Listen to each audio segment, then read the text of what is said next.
Are we ready? We will call to order the Tuesday, January 24th, 2012 Gardner Planning Commission meeting. At this time, will everybody please rise and join Commissioner Pop in the flag salute, please.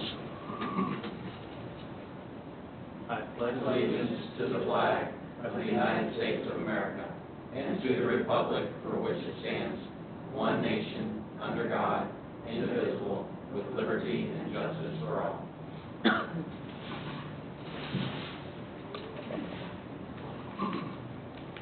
At this time, would Commissioner Roberts please lead us in the roll call? Roberts here. Pop here. Manley here. Burnett here. Godwin here. Copeland here. Lavella here. And there is a quorum present. Items tonight on our consent agenda is the standing approval of the minutes for the December 13th, 2011 meeting. Any additions or corrections? If not, they are approved as submitted. We have two items this evening on new business. The first being the amendments to the bylaws of the Gardner Planning Commission. Do we have a staff report? I didn't do a presentation for either of these items because they're so simple. But this is just a simple update to the bylaws. The only thing that changed is it stated that meetings were on the second and fourth Mondays, which was our old schedule. So this will just update it to fourth Tuesdays. Are there any questions? Is this going to be something that we would have to update if we change the meetings and those things? Is there any way you put language as scheduled or anything in the future, or is that something we can do? Well, it says unless otherwise provided, I believe, here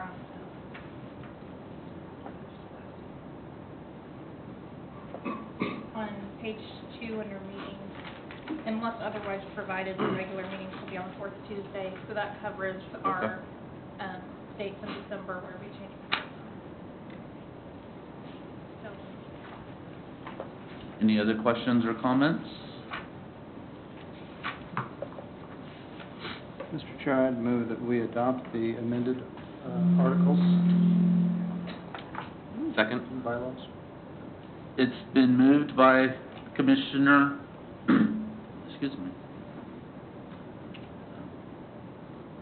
Godwin, yes, and second by Commissioner Manley to adopt the bylaws of the Gardner Planning Commission. Is there any discussion? If not, all in favor say aye. Aye. All opposed, same sign. Motion is carried by unanimous. The next item is initiate amendments to the zoning regulations, Chapter 18.165, landscaping. Right, and this goes back to our discussions on the design standards about a year ago, where we worked on the architectural standards, and we said that we would come back in 2011 and start working on the landscaping.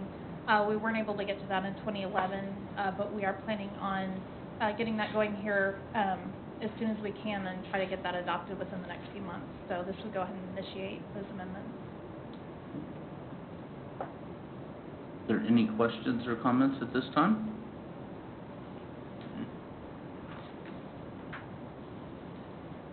If not, we do need a motion to initiate them.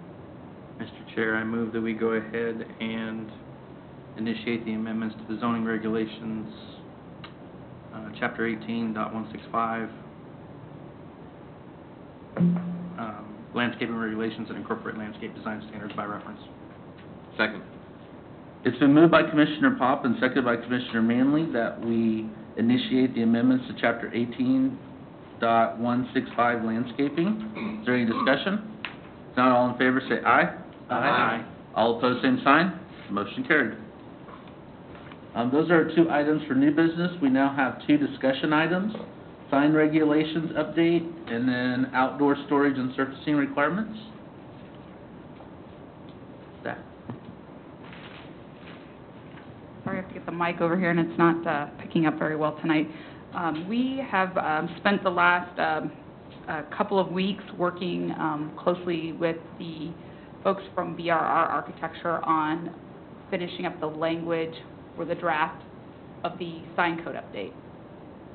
It had been started last summer, and we were moving quickly through it when things kind of shifted in the level of activity that we had with Planning Commission on submissions. So we had to kind of let it set, but we are back, and we're at the point where we're ready to kick off the review committee. So we're looking at probably having 2 meetings of the committee that would review this new or changed version of the code. Much of what Amy and Jim have been working on with me and with the folks from BRR is really just fine-tuning what our existing code says. And then in the areas that we did note in the staff report here, as it pertains to temporary signs, electronic message signs, and pole signs, we'll be looking at significant changes in those areas. So if you'd like to ask any specific questions, we'd be sure to try to talk to you about those tonight. I have one quick question. Sure. Just for the record, I do work for BR, but they are a completely different group of people, so I have no idea what this thing looks like. Mm-hmm. So I want to ask a question about LED signs, Mm-hmm. or the bright, almost television-like signs that you see from time to time. Mm-hmm. Is there anything in our code about that? Currently, Yeah. I'm going to defer to Amy. I don't think it addresses it specifically. No, we have some generic wording about attention-attracting devices and anything that would be a distraction or a danger to drivers, but there's nothing specifically addressing that type of signage in the existing code. The code that we're working on will address that much more clearly. Okay. We already have language that talks about blinking and And nothing. fast-changing Mhm. signs that Yes. distract attention.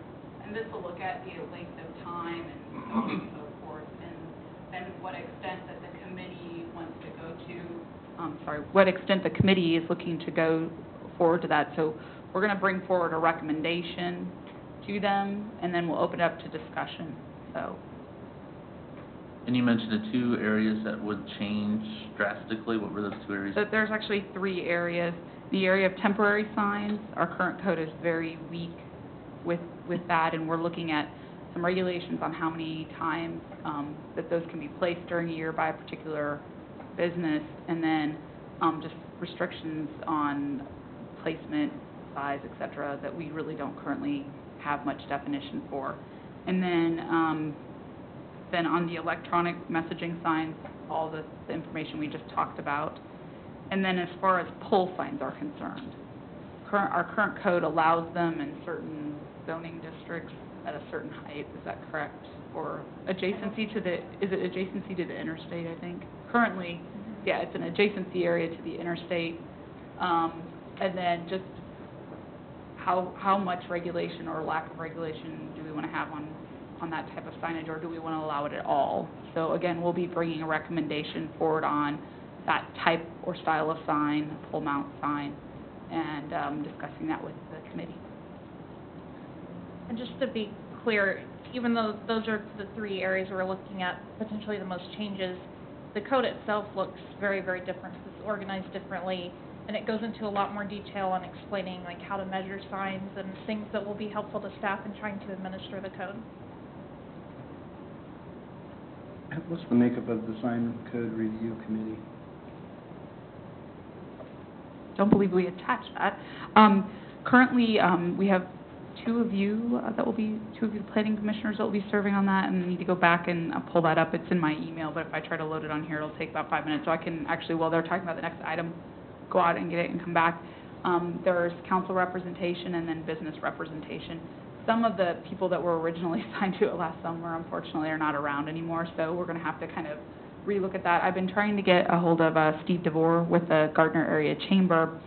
He's been out to kind of firm up the business representation side of that. So, but it's very similar to the style that we had for the design standards originally. So, we're hoping that this group can go through and think about how that will look and feel for the community, and then be able to come and make the recommendation to you as a governing body for the Planning Commission, and then ultimately be there when it's brought before the governing body, the city council. Okay? And that will be done with assistance from the BRR staff. One of the things that we've got them on retainer for is to help facilitate those meetings so that staff's not in the middle of it, rather listening and hearing what they're saying, and they're helping us get through that process with the group.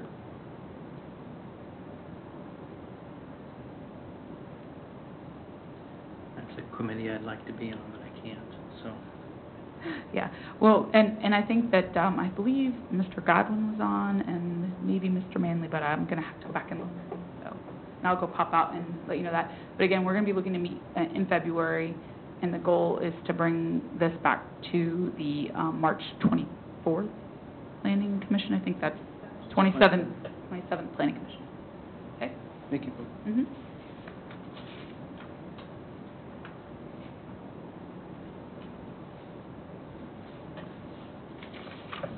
The outdoor storage and signing.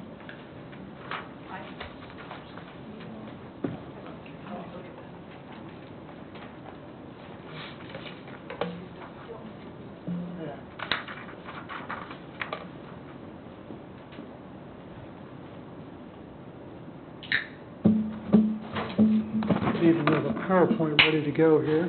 Oh, sorry. While we're getting started, this is an issue that was discussed by the City Council in October, at a work session on October 10th, and then on October 17th, they initiated a change to the code to reflect what we'll be talking about. Okay. Make sure I can work this. I was giving a presentation one time many years ago, and I was in front of the, I think it was the Lieutenant Governor for this presentation. I was fumbling around with this pointer and was realizing I was flashing the laser. Unfortunately, I was shooting it into the podium and not into the man's eyes, but okay, let me see if I can make this work. Okay. Is that fine?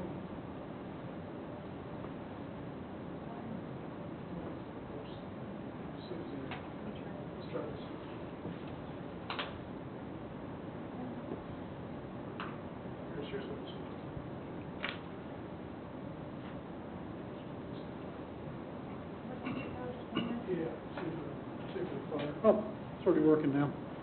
Okay. What has triggered this is over the last year or so we've received quite a few proposals. Some of them have been inquiries to staff. Some of them have appeared before you all for rock surfaced parking lots and storage lots. What this did was highlight the need to clarify the Gardner Municipal Code on the issue. The city code allows outdoor storage lots by right in M-zone districts, and those would include M1, MP1, and M2 and MP2. The code is very clear when it refers to the city technical specs that parking lots must be hard surfaced with concrete or asphalt. However, the code does not define what outdoor storage is, nor does it address what kind of surfacing would be required for an outdoor storage lot.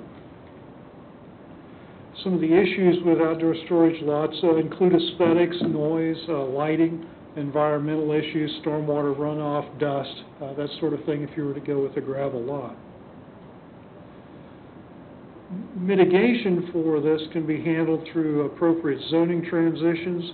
One of the issues we've encountered on zoning is the fact that our M districts are interspersed with residential districts, so sometimes you could get a usage, though allowed by right, may not be the best transition.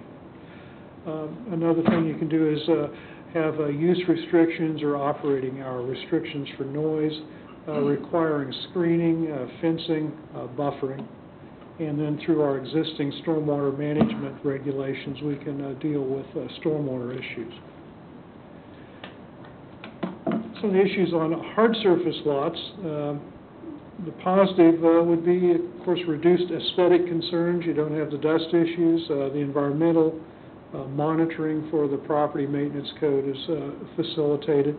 However, the downside for at least the operator is a higher cost. I think we were estimating the cost of basically basically a half-acre storage lot.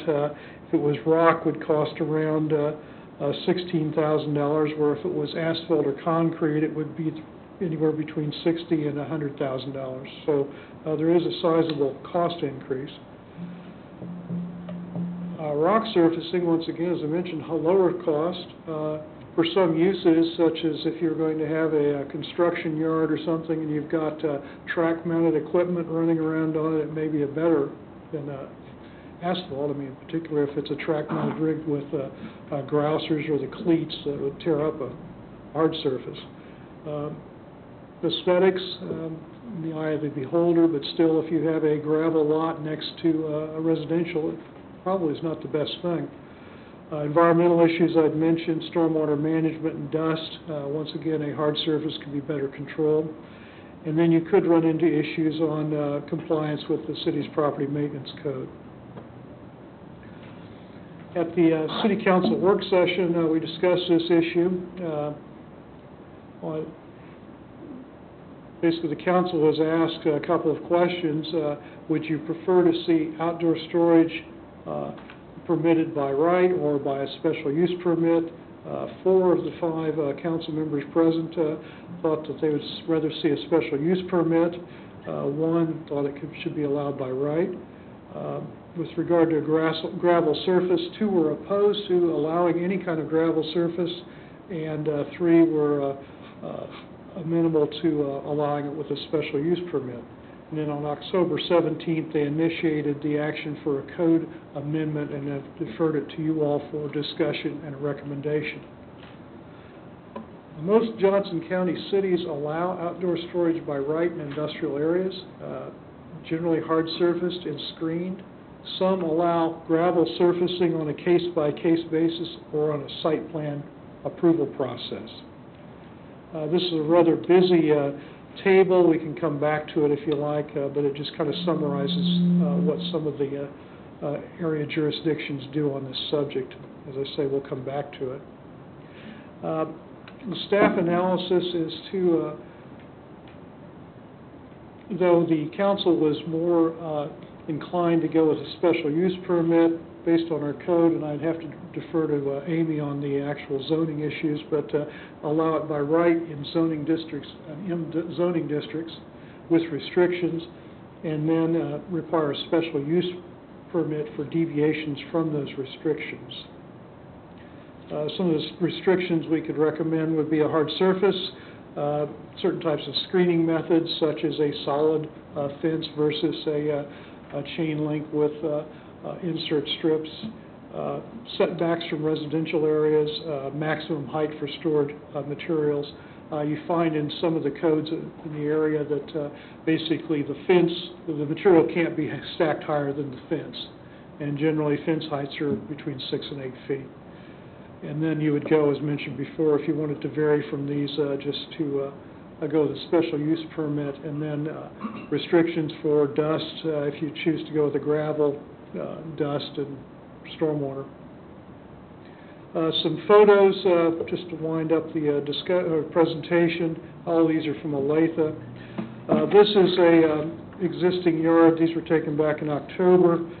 This yard is located on west of Brockway Street, south of US 56, east of Johnny's Barbecue. Another view of that particular lot. This lot is what used to be the RO manufacturing facility. It's on the north side of Old 56 Highway, northeast of the Olathe Fire Station number 1. This is a view from Dennis Avenue, and then here's just a view within their lot. This is a view from the materials recycling facility west of I-35, south of US 56. Another view of that lot.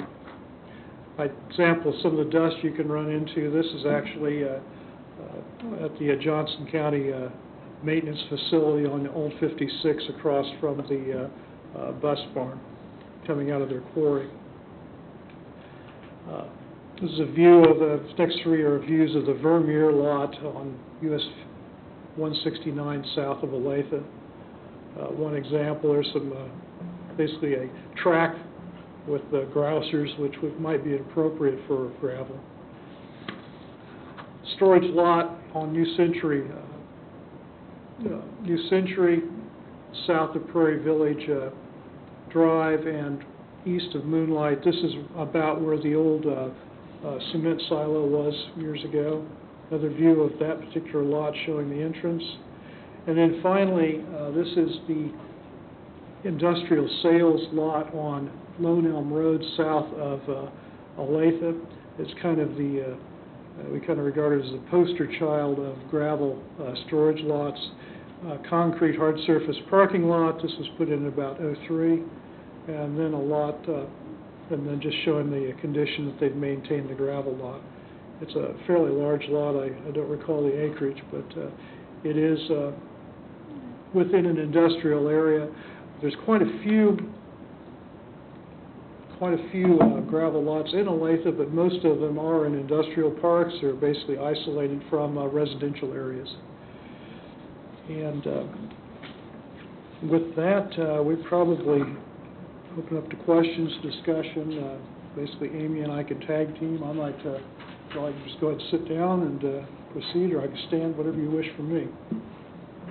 I don't know if it would be germane to go ahead and back this up to that summary of the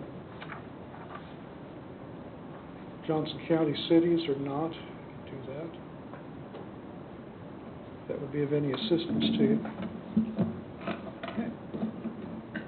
But what we'd like is just discussion, some guidance, because ultimately we'd like to draft some changes to the codes and bring them back for your review, and then ultimately approval and recommendation to the council. Questions, comments? I think we can probably do discussion if you'd like to sit down. Okay. This evening, they would like us to discuss this issue and then provide some directions so that we can have a proposal for a future meeting. Would this include any outdoor sales stuff? Like Ace Hardware, for example, having all their stuff outside, selling it, or in their parking lot? Well, we're talking about kind of two separate issues here. This has primarily been focused on industrial zoning districts, Okay. as far as our research so far, but providing that definition for outdoor storage would apply to the entire zoning code. So, but we currently do not allow any outdoor storage in commercial districts except for products on sale, on display for sale to the public. Okay. This would not affect that as proposed.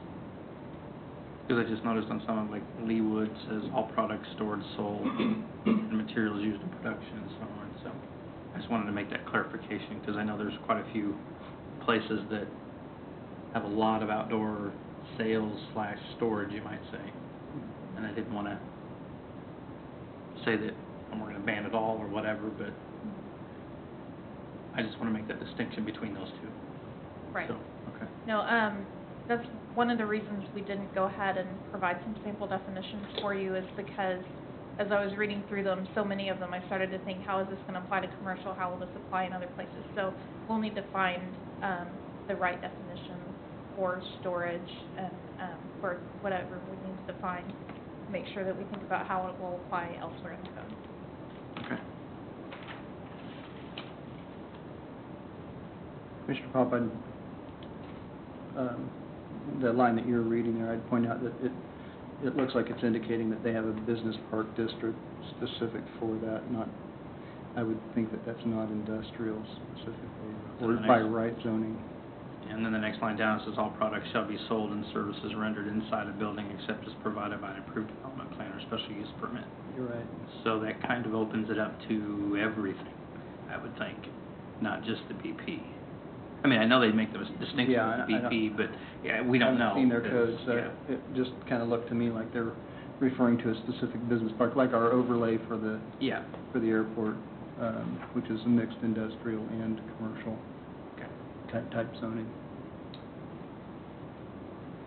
My, the comment I'd like to make would be on the screening.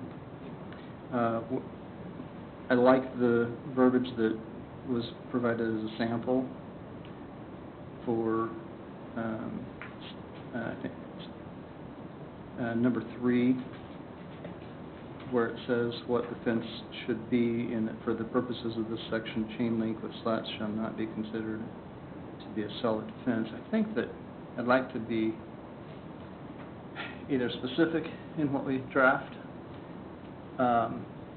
or leave it for a special use condition. But I think that within an industrial zoning district, I don't think that we need to go to that level to screen from another industrial site. So if the neighboring site is industrial, I don't think that we need to be specific about that, and fencing with slatting would be acceptable in that situation. But if there's any view shed from residential, then I do believe that that should kick in. So, if we can be specific about that, that would be nice. That way we're not being too onerous. And that language was pulled from our industrial park overlay district. Okay. We have that in there. As far as what was in your staff report, the number 3 that you referred to, if we had all of those and it has to be at least 300 feet from a residential zoning district, then automatically it wouldn't be up against residential. So we wouldn't necessarily need that language in there.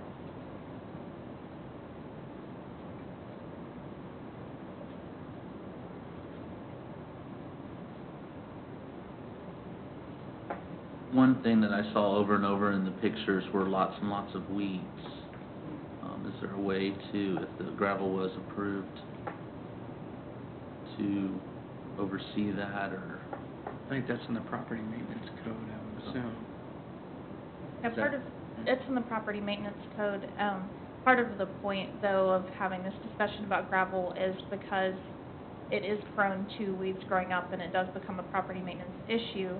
You know, if you have gravel lots everywhere, there's just not the ability to go and enforce that all over the entire city. So trying to put some restrictions on it so that it's not used everywhere but is used in the right situations is part of where this is coming from.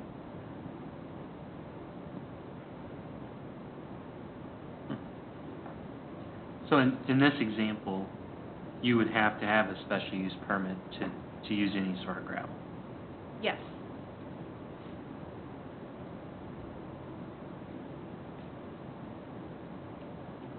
Can we somehow come up with some criterion for when it would be appropriate? I worry that that could get kind of subjective. You know, if it's purely up to the discretion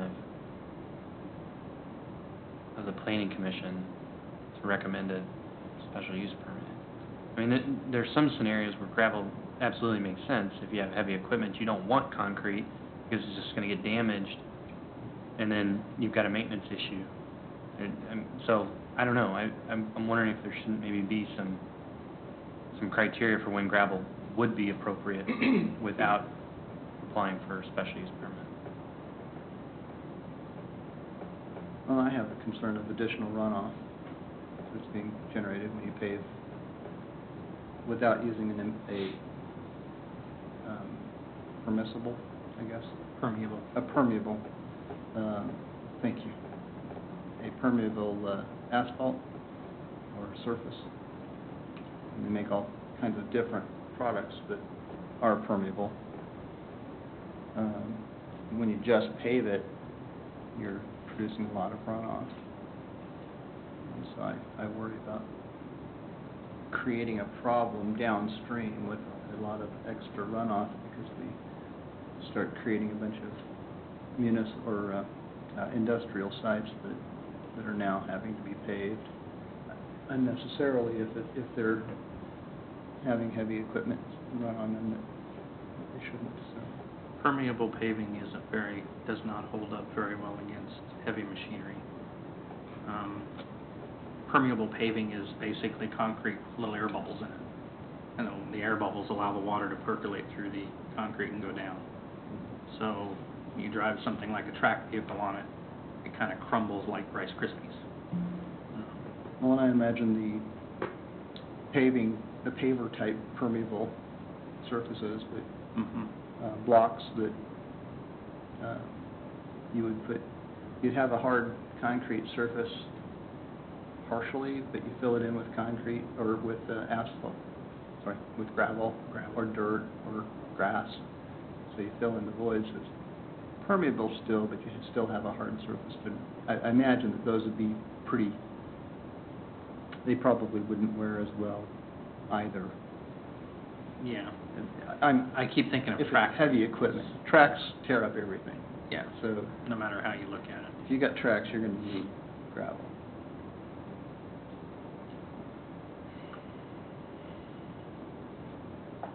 Other comments, direction?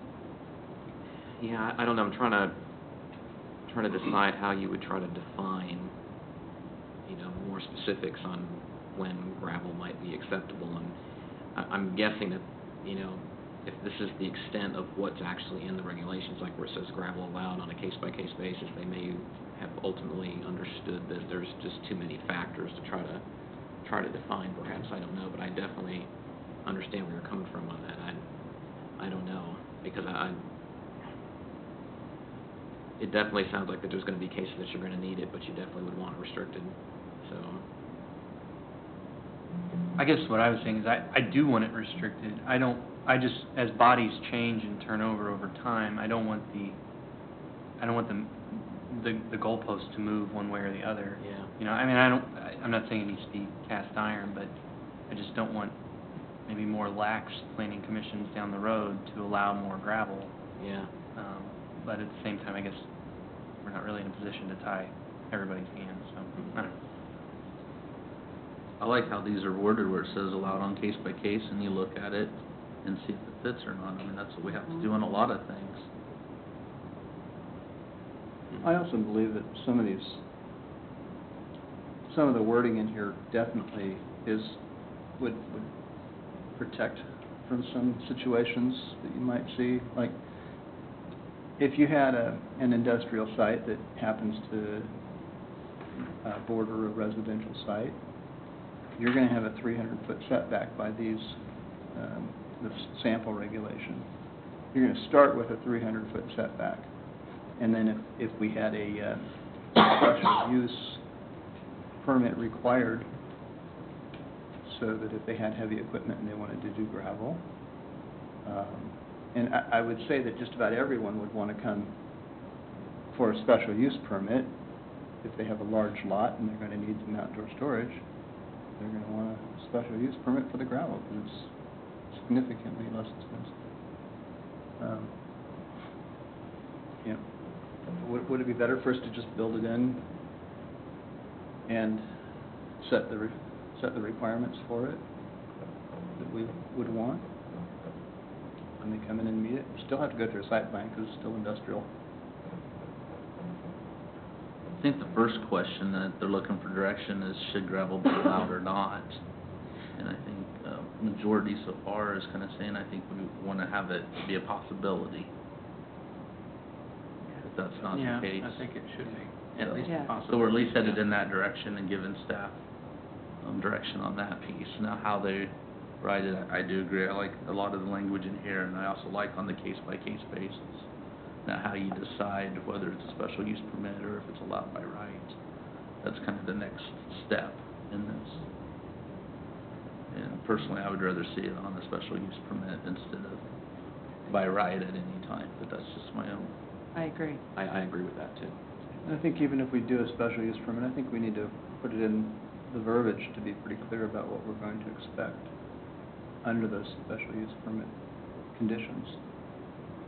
Yes, we can do that. That's one of the things that we were thinking we would do, is similar to how we did with cargo container facilities, where we outlined all the different criteria they would have to meet to even be considered for a special use permit.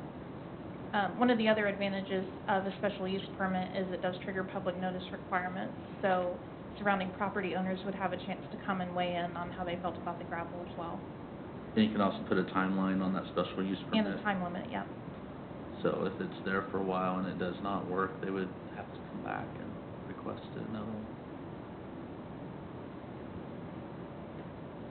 So I think there's some good balances or checks and balances there as we move forward.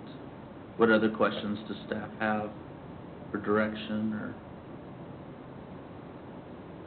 On the issue of outdoor storage in general, the council did recommend moving to a special use permit requirement. Staff feels that that may be overkill, that maybe we can allow it by right with the criteria. And then if you wanted to do something different, then you would need the special use permit, like for the gravel. But it could be for other things, such as variance on the screening or some other element of that we're restricting. So I'm not sure which side you fall on or where you know, how you feel about outdoor storage in general. Can you give some definitions of what they're, of the outdoor storage or what types of things, other than what we've seen in like these lots? Are you talking about any retail stuff, or are you talking about just industrial? Because I guess that's a big difference in my mind. Well, I think that still comes back to the fact of defining what outdoor storage is. Right. So until you have that definition, it's going to be hard for us to put a requirement on it, because we don't know what outdoor storage is. Does it include retail? Does it include just machinery or the containers, the shipping containers? If it's enclosed in a container, I mean, is that considered outdoor storage too? I mean, that's... Well, the definition will affect all of those other areas, but as far as, I think primarily here we're looking at placing regulations on outdoor storage in industrial zoning districts. So specifically to industrial, what you feel, because right now it's just allowed by right, with screening adjacent to adjacent residential and rights of way, but not necessarily to commercial or industrial or agricultural or others. Okay. What if it's a tall building that has a roof but no walls? Is that inside or outdoor? That's one thing we may need to define. And is it just storing product, or is it also storing of trucks or vehicles or those type of things as well? Well, there's quite a few of these in here that say, they specifically say must be fully enclosed, must be within a fully enclosed building or an open screened yard. So if we're going to make that distinction, then, you know, that may be something we need to consider, that it either has to be inside in a fully enclosed building, and a roof and no walls doesn't count, or it does count. I mean, the Johnson County Bus Barn brings that to light. So, As well as certain lumber yards? yeah, so, exactly. There's quite a few. So, All over the county?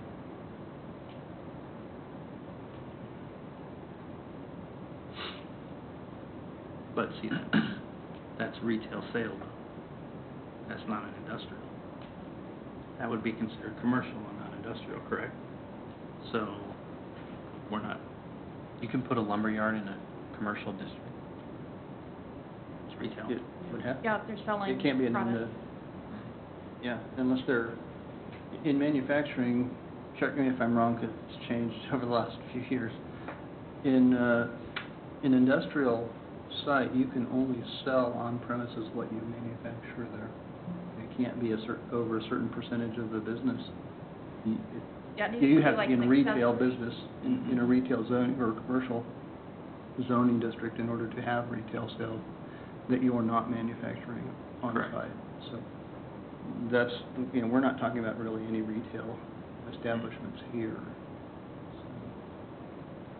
If it's in a C, it's not what we're talking about here.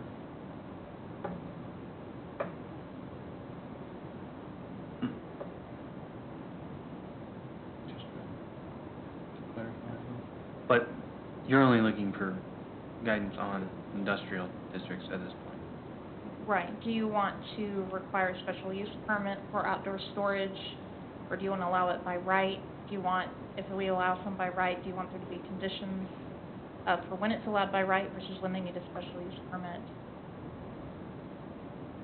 Currently, it's just allowed by right with no conditions other than a fence adjacent to residential and rights of way. I think it should be allowed by right with conditions.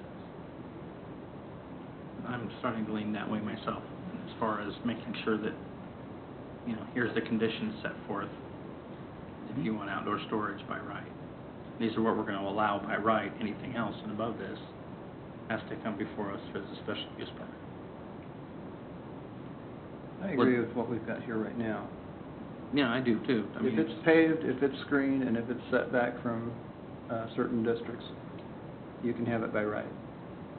If you vary from that, you need a special permit.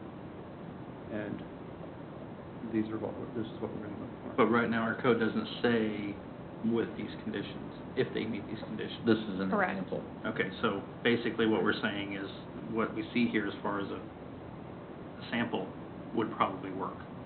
I agree. Any comments on the sample there for the conditions? Anything you'd like to add or remove or to change? Not that hasn't already been given. So Yeah. regarding like the chain link fence, or chain link with slats. And I think we need to put in there powdered chain link or something, as we've discussed with recent applications. So not require slats, but do require powder coated if it's chain link. Well, this one just says no chain link, period. It's not considered a solid fence, which means that would negate it from being used at all. At all. But didn't you suggest that adjacent to other industrial property, you should be able to use it? Adjacent to other industrial properties, I'm not concerned about screening the outdoor storage, and I don't even need black powder there personally from an aesthetic standpoint. Galvanized is fine with slats. The last one we did, we had the powder coating on the roads, or it could be seen from residential area. We didn't require the same level within the industrial Right. district, and I'm fine with that. You're screening from another industrial property, and I think it needs some minimal screening from other industrial properties, so I'm okay with So you'd that. add another, we should add another condition or criteria about between industrial properties, a chain link fence with slats is fine. And this is where I have a problem with it, because it's not really necessarily what they border, it's what the view shed is. That's where, and I don't know how you are going to get that into verbiage. Well, and I don't know you can, because at some point, I mean, if it's the only industrial place out there at the moment, you're going to be able to see it from all sides. So do we require them to have a solid fence all the way around it because of that? I mean, You're going to have a significant setback on all sides if you don't. I mean, if you're the only one in one industrial park, but as you drive by on the main highway in an arterial, you can see it, but when all the rest of the properties are probably developed, you wouldn't. Yeah, I think you can consider build-out, Okay. final build-out for that, or anticipated build-out. And that's what we did on the last one, is we Yeah, anticipated. I think we Mhm. can consider that. I mean, at some point, you got to call good enough. So, and like I said, I don't even know that it's worth nitpicking on my concern of view shed, Mm-hmm. or if it's good enough to just put it in our expectation and just say bordering property.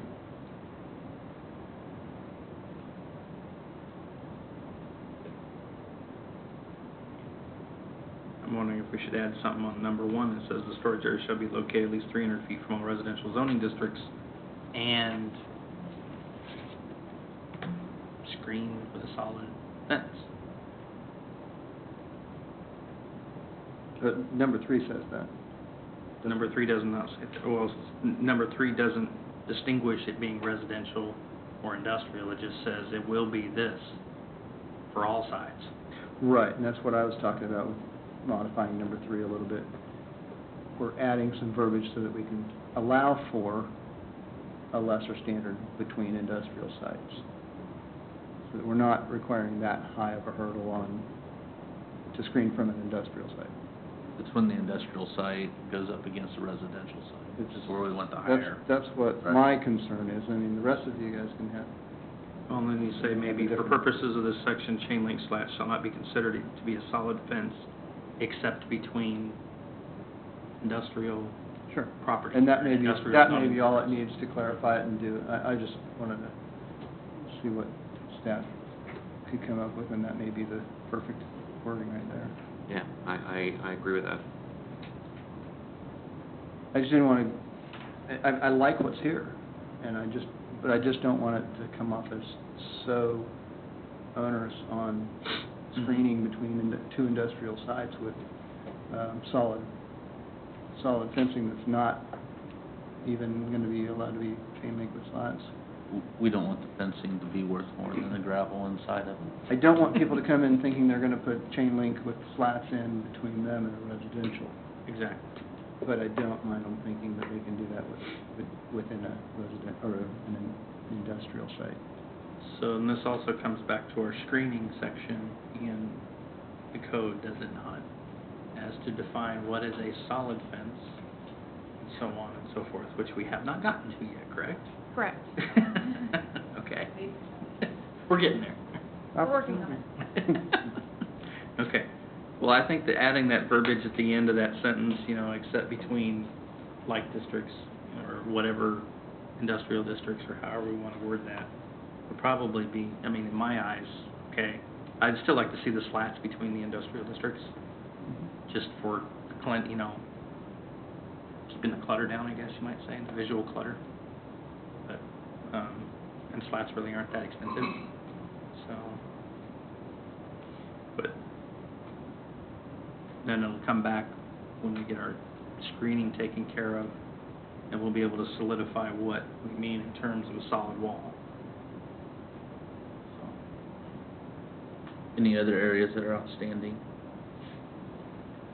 The one other thing I wanted to ask about was on, a lot of the other cities specifically say that it's allowed with approval of a site plan, and 9 times out of 10, probably more often than that, it's going to come with a site plan anyway, but is that something that we should specifically require, that if they're going to do outdoor storage, they have to do a site plan? I would think so, If it's not already required, I would too. because you'll find somebody out there that say, well, they don't require it, so why should we show them? Right. So, I've done Any that other before. discussion or thoughts on that?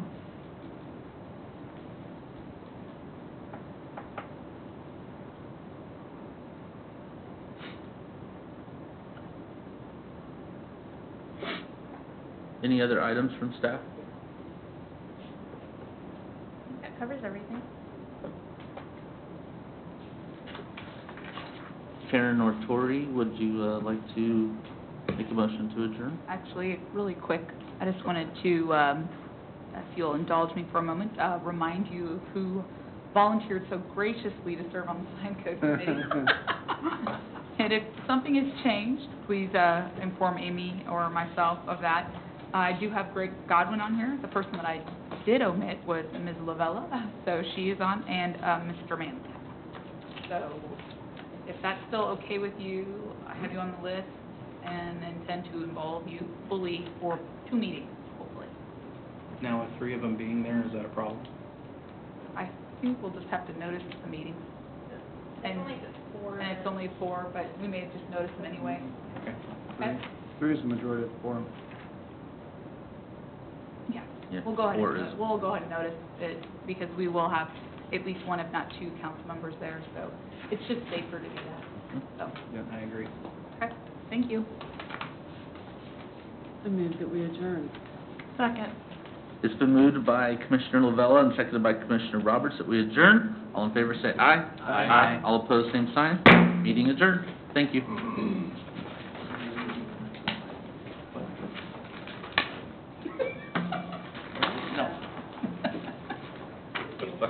Went a lot longer than I anticipated. This is gonna be, 1, 2, 3. that's the only reason I came. Yeah, I thought it was in and out.